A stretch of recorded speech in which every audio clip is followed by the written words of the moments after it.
Hvala vam predsjedništve. Ministrice, govorili ste o snažnom proračunu gdje će poljoprivreda imati prioritete, spomenuli ste isto i male poljoprivrednike.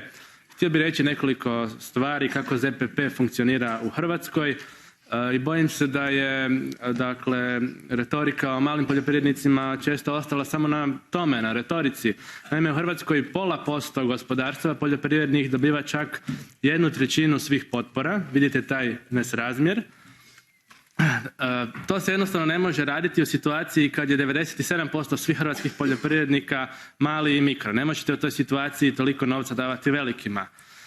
Slično je kod mjere 4, za nju je pripremljeno 400 milijuna, od toga je 240 milijuna, dakle nešto više od pola dobilo 70.000 malih, a 160 milijuna 1500 velikih. Opet se vidi taj nesrazmjer. Dalje je problem kod potpora što EU ispunjava sve što treba platiti, a nacionalni dio se ne isplaćuje u potpunosti. Konkretno, 2017. godine EU je isplatila 2,3 milijarde, a Hrvatska je samo 1,1 milijardu, što je pola od onoga što je Hrvatska trebala isplatiti. Što znači da je u 6 godina poljoprivreda Hrvatska zakinuta za cijeli jedan proračun potpora. Pa kako vi sa svoje pozicije možete uvesti ravnotežu između velikih i malih u cijeloj Europi, prije svega kod nas u Hrvatskoj i svoje ministarstvo? Hvala.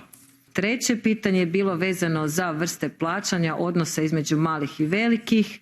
Iako je ovdje i korištenje omotnice za izravno plaćanje, iako je riječ o isključivo nacionalnom pitanju, pokušat ću odgovoriti da je u mandatu ove Vlade, da su u mandatu ove Vlade razvojne alokacije za male i velike, da su prioritizirana mala gospodarstva te im je omogućen veći udio u alokaciji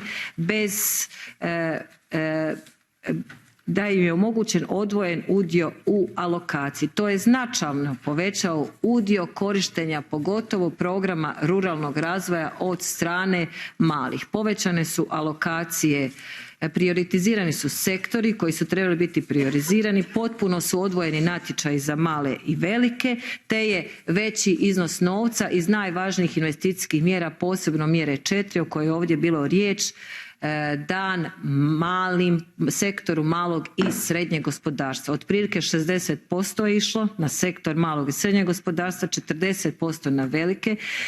Nije samo broj velikih parametar kojim se treba voditi, isto tako treba se voditi parametno o udjelima u pojedinoj proizvodnji, o udjelima u tržištu i slično, a pri tome omogućivati malima naprijed. Što se tiče ukupne omotnice za izravna plaćanja, Hrvatska je bila i još uvijek je u phasing in procesu, pri čemu je definiran maksimalno mogući dio koji Hrvatska može imati od izravnih plaćanja te postepeno povećavanje EU udjela u njemu.